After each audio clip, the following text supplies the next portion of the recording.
Bonjour tout le monde et bienvenue. Aujourd'hui je vais vous montrer comment caler l'allumage sur un Johnson V6.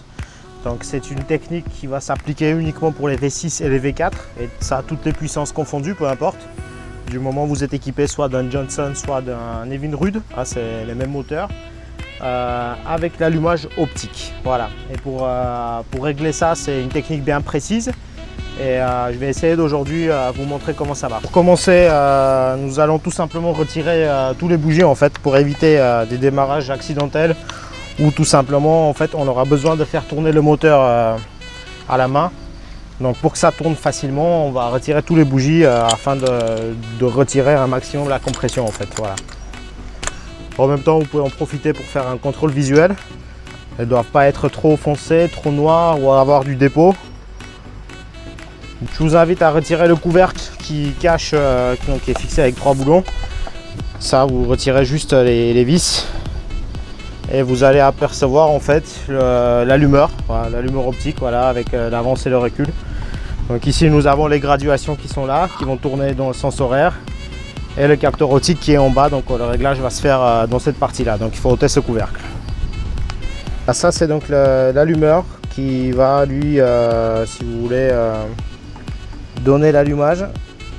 Donc on peut voir les degrés d'avance ou de retard à l'allumage, ainsi que le pointeur qui vient pointer en fait pour donner vraiment l'indication de là où est placé en fait. Donc ce qu'il faut faire, c'est dans un premier temps se rassurer que notre pointeur lui il indique la bonne position, parce que si le réglage de ce petit pointeur il a été bougé avec le temps, j'ai le voisin qui passe la tondeuse, désolé. Mais vous voyez, ces petits, donc ça bouge des fois avec les vibrations, ça peut arriver, ou tout simplement un jour vous avez dévissé, revissé, bon on ne sait pas pourquoi. Donc la toute première chose à faire, c'est de caler de ce pointeur là en fait, et d'être sûr qu'il est parfaitement aligné comme l'aurait voulu le constructeur. Et pour ça, il y a une technique bien particulière que je vais vous montrer tout de suite. Donc pour régler la position du pointeur, on aura besoin d'un outil comme ça. Voilà, c'est un comparateur en fait avec un piston de va-et-vient. Qu'on va venir bloquer en fait, on va venir visser sur le cylindre 1, donc celui qui est en haut à droite quand on le regarde de l'arrière, tout simplement pour détecter la position du piston le plus haut possible. Alors il y en a qui font ça avec un crayon, vous mettez un crayon, vous faites tourner votre moteur à la main et vous regardez quelle est la position le plus haut que le crayon il monte, parce qu'à un moment donné votre piston, si vous voulez, il va monter pour aller chercher l'explosion. Et il y aura un moment où il sera parfaitement stable, c'est-à-dire il ne va ni monter ni descendre. Alors ça joue à des milliardièmes de secondes, mais on a besoin de connaître absolument cette position, ce qu'on appelle la TDC, Top Dead Center en anglais, ce qui veut dire point mort haut. Donc c'est le point où le piston, il ne fait que ni monter ni descendre. Et il faut qu'on aille trouver ce point-là. Donc on va venir visser ça à la place des bougies. Voilà, pour l'instant on le met juste en... Voilà, on le visse tout simplement à fond. Voilà, donc là je vois bien que mon piston, il y a de la place pour bouger. Et on va venir avec une clé commencer à faire bouger le vilebrequin en fait pour aller chercher le centre. On va faire tourner le moteur à la main jusqu'à ce que le piston il soit dans sa position le plus haut. Donc vous voyez, pour l'instant j'ai rien qui bouge. J'ai pas la flèche. Voilà, j'espère, je sais pas si on voit, mais voilà, donc là j'ai commencé à toucher le piston si vous voulez. Donc là je vois qu'il monte encore, il monte. Voilà, ça monte encore. Vous voyez, j'ai ma flèche qui bouge ici en même temps que je tourne. Là il faut être très précis. Elle ne va pas tarder à descendre. Elle monte encore. Et là elle descend. Donc vous voyez, là elle commence à redescendre. Là elle descend, elle monte, elle redescend. Donc là mon point le plus haut, il se situe à peu près. Donc vous voyez, mon pointeur il est pas bien calé. Donc j'ai bien fait de faire cette opération. Donc là je vois que ça recommence à redescendre. Donc voilà, on est à 80. Donc ce qu'on va faire, c'est qu'on va venir régler ici sur 0. Parce que ça c'est quelque chose qui se règle. Je vais venir mettre mon 0 sur la flèche. J'espère que vous voyez bien. Et là je vois que je fais descendre et je descends, et là je peux monter encore un petit peu, donc j'ai encore de la place. Là je descends et là je descends. Donc mon point mort il est là. Et là je constate quoi? Je constate tout simplement, venez je vais vous montrer. Donc voilà, là j'ai bien calé, mon moteur il est sur 0, c'est-à-dire j'ai trouvé le point où le moteur il fait ni descendre ni monter. Et là ce que je peux constater, j'espère que vous voyez bien, c'est que mon pointeur il n'est pas du tout au bon endroit.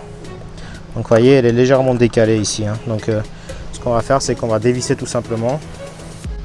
Voilà, je vais venir tout simplement dévisser et venir placer la pointe de la flèche là où c'est marqué TDC. Donc TDC pour rappel, c'est Top Dead Center. Donc le point mort haut. Donc vous voyez, ça c'est un peu décalé. Il faut vraiment que ce soit parfaitement aligné. Donc je serre bien. Je m'assure que ça soit bien aligné. Je vais mettre un peu de luminosité pour que vous puissiez voir. Donc voilà. Là, je vois bien que je suis encore sur 0. Et donc là, mon pointeur, il est parfaitement aligné avec cylindre numéro 1 TDC. Donc là, on peut commencer les réglages seulement maintenant. Ce qu'il faudrait qu'on arrive à faire, c'est de desserrer tous ces boulons là en fait qui vont entraîner les carburateurs. Voilà, ça c'est la petite palette qui va entraîner l'allumage. Donc il faut tout desserrer afin que tout ça puisse revenir dans sa position le plus naturellement possible sans que ça soit gêné par les mauvais réglages. Donc on remet tout à 0 et on continue pour le reste. Mes chers amis, pour régler l'allumage, principalement sur tous les moteurs, quelles que soient les puissances, on règle un allumage avec une lampe stroboscopique. D'accord? Donc c'est une lampe qu'on va venir brancher sur la batterie, plus et moins. Donc nous avons un capteur qu'on vient vraiment glisser sur la file de bougie, comme ça. Voilà, on le met comme ça. Et ça en fait, il y a une petite lumière ici qui va s'allumer, une lampe, hein, ce flash stroboscopique qui va s'allumer à chaque fois en fait quand l'électricité arrive aux bougies. Donc il crée une explosion. Donc une flash égale une explosion et ainsi de suite. Comme ça on pointe notre pistolet stroboscopique sur les indicateurs ici et avec les clignotements en fait on arrive à voir à quel degré d'avance ou de retard la bougie explose. Sauf que pour ces moteurs là, ça on n'en a pas besoin absolument puisque cette lampe elle sert pour tous les moteurs comme je vous disais qui sont à 90% sur des réglages dynamiques, c'est-à-dire quand le moteur il tourne. Mais le constructeur il a eu la bonne idée de se passer de ça et de faire le réglage avec ceci. Alors qu'est-ce que c'est? Ça s'appelle un Easy Timer. C'est conseillé dans le bouquin d'origine de Johnson et Devin Wood d'utiliser ça. En fait, sans cet outil-là, il est quasiment impossible de faire le réglage allumage. C'est impossible. Tout simplement puisque les lampes ils marchent quand le moteur il fonctionne. Et ça en fait c'est un décodeur optique. Ça va venir décoder les impulsions du petit volant en plastique ici qui va coder l'allumage. Ah, il y a 7 codes sur 6 cylindres. 0 c'est pour vérifier que le moteur il tourne dans le bon sens. Et les 6 autres chiffres, donc 1, 2, 3, 4, 5 et 6, qui vont correspondre évidemment à chaque cylindre. En fait, ce moteur il fait un tour complet. Donc la fenêtre 0 indique qu'il est bien dans le sens horaire. Et après, chaque fenêtre, quand la fenêtre elle passe devant le capteur optique, tout simplement, ça va créer une explosion, ainsi de suite. Et ce boîtier-là, il va nous permettre de décoder ça. Et je vais vous montrer comment. Le principe du fonctionnement, c'est très simple. Vous avez deux lumières, rouge et verte. La verte, ça correspond au plateau d'allumage. Donc le sync et le seal qui correspond au moment où l'explosion va se faire. Nous, ce qui nous intéresse, c'est la lumière rouge en fait. Ici, nous avons une prise qui vient se fixer directement sur la prise d'origine du capteur. Et pour faire ça, il faut qu'on retire ce petit couvercle parce qu'il a tendance à nous gêner. Donc là, c'est pareil. Il y a des vis. Vous les retirez tout simplement. Voilà, c'est le couvercle du redresseur si vous voulez. Il y a le redresseur de charge qui se cache là-dedans.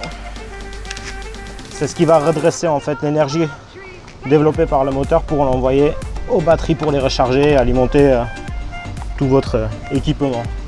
Voilà, j'ai oublié une vis. Il y en a 4. C'est bien une bonne chose. Moi j'ai toujours l'habitude de les perdre un petit peu. Donc voilà, là tout simplement on va venir, donc on a le capteur optique qui est là, il est vraiment entre le plateau et le cercle d'allumage.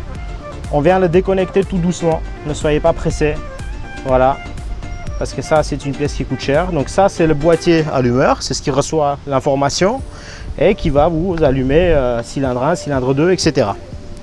Donc on vient mettre notre boîtier donc à la place de la prise. Hein, je vérifie juste que ce soit bien les mêmes. Voilà, on voit bien que c'est exactement la même chose. Donc on vient le glisser là-dedans. Tac, ça fait un clic, c'est branché. Et après, il nous faut tout simplement une source d'énergie. Donc 12 volts, le moins sur le moins et le plus sur le plus. Et je pense que je vais pouvoir trouver ça de ce côté-ci. Côté moteur à droite. Voilà, on peut voir qu'ici, la lumière est éteinte. Et quand on bouge l'allumage, on constate qu'il y a la lumière rouge qui s'allume, qui montre que bon, là il n'y a pas d'allumage et là il y a de l'allumage.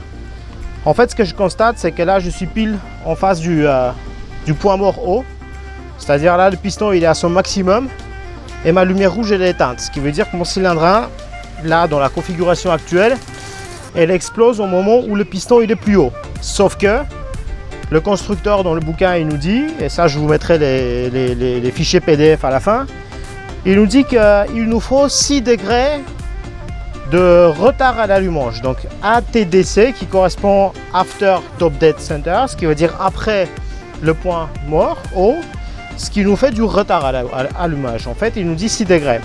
Les graduations ils sont gradués de 0 à 10 en passant du 0, 2, 4, 6, 8, 10, 12, etc. Donc le constructeur il nous dit 6 degrés de retard ATDC pour un Johnson V6 et 4 degrés pour un V4. Voilà, c'est simple. V6 6 degrés, V4 4 degrés. Donc ATDC qui correspond donc à la retard. Donc là je vais venir avancer sur 2, 4 et 6. Je vais m'assurer pour que mon moteur il reste sur du 6 degrés sans que ça bouge, parce que des fois ça peut bouger. Voilà, donc là je suis sur du 6. Ah, ça bouge un petit peu, voilà, il faut bien caler son allumage. N'hésitez pas à reprendre plusieurs fois. Et là ce que je constate c'est que ma lumière est rouge. Donc mon allumage n'est pas bon. Je desserre la petite vis ici présente, ce qui va me donner accès au plateau d'allumage. Voilà, c'est pas la peine de le retirer complètement. Et donc je vais essayer de trouver la position où j'ai un meilleur allumage. Donc là je vois que c'est pas tout de suite. Donc je baisse. Et là ma lumière s'éteint. Donc vous voyez, je remonte d'un cran ici, ma lumière reste allumée. Je redescends d'un cran, ma lumière est éteinte. Et je suis à 6 degrés, même si je bouge un petit peu par ici. Voilà, ma lumière est encore allumée. Donc je peux peut-être baisser d'un cran et revérifier sur du 6.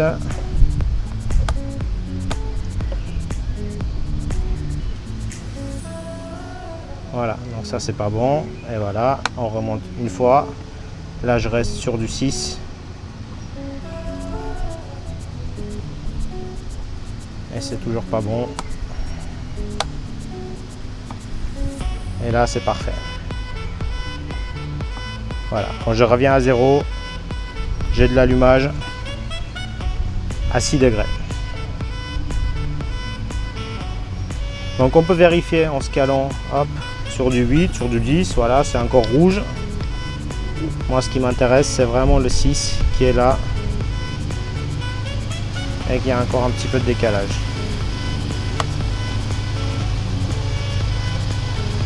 Voilà, là c'est parfait.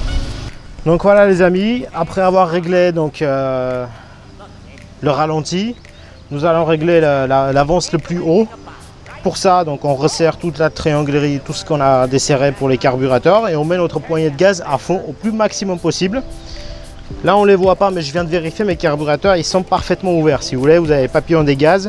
Quand vous êtes au régime maximum, voilà, il faut que vos carbus ils soient open au plus haut possible, c'est-à-dire voilà, au maximum. Et après on vient se mettre donc un 20 degrés, voilà. Et là je peux voir que ma lumière elle est éteinte à 20. Voilà, là ça va pas. Là quand je reviens à 20 degrés, 21 il est éteint, à 24 il est éteint. J'ai trop d'avance. Voilà, là c'est à 20, Ça devrait être ma limite. Donc je pense que je dois avoir un petit peu de place peut-être. Voilà, non, c'est pas là. Vous voyez, hop. C'est trop. C'est trop. C'est trop. Voilà, là c'est bien. Parce qu'à 19, ça allume. À 20, j'ai quand même 30 degrés là, c'est un peu beaucoup là. Donc ce qu'on va faire, on va diminuer encore un petit peu. Voilà. Je vais essayer d'aller au maximum. Voilà. Les 22 degrés, bon c'est toujours un peu trop.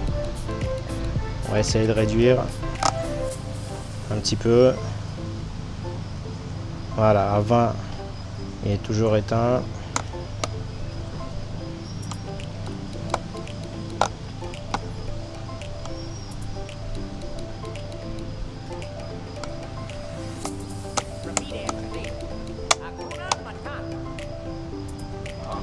Il faut trouver vraiment la limite. Voilà, à 18 degrés, j'ai pas d'avance. Voilà, si vous voulez, à 20 degrés, ça s'allume. Et j'ai une tolérance. Ouais, ça va chercher loin, vous voyez. Et donc voilà, on se remet tout doucement sur la 20 degrés. Et là, on voit qu'à 19, à 20, voilà, il y a de l'allumage. Et là, on est bon. On va pouvoir décélérer et vérifier maintenant si à ralenti, nous avons toujours notre petite lumière. Donc là, je suis à fond, j'ai réglé sur 20 degrés. Ma petite lumière rouge, elle est éteinte. Je décélère, je reviens sur position neutre. Donc au ralenti. Au ralenti, je vais aller chercher 6 degrés ATDC. Donc 4. Tac, tac, tac, tac, tac, tac, tac. Voilà, et là je vois qu'à 6 degrés, j'ai toujours mon ralenti, donc on est bon. On remonte tout, on resserre toutes les vis, voilà. Tac. On déconnecte notre boîtier. Et on va aller faire un démarrage pour faire un test et contrôler tout ça ensemble. Donc n'oubliez pas, remontez les bougies, serrez toutes les vis, et puis on va voir ce que ça donne. Et donc voilà, j'ai un régime moteur à ralenti à 750, 800 tours minute. Et un moteur qui tourne relativement bien par rapport à d'habitude. Elle pétarde un petit peu, mais parce qu'elle est froide, il y a encore les carbus à nettoyer. Mais voilà comment on règle un allumage sur un Johnson. Voilà.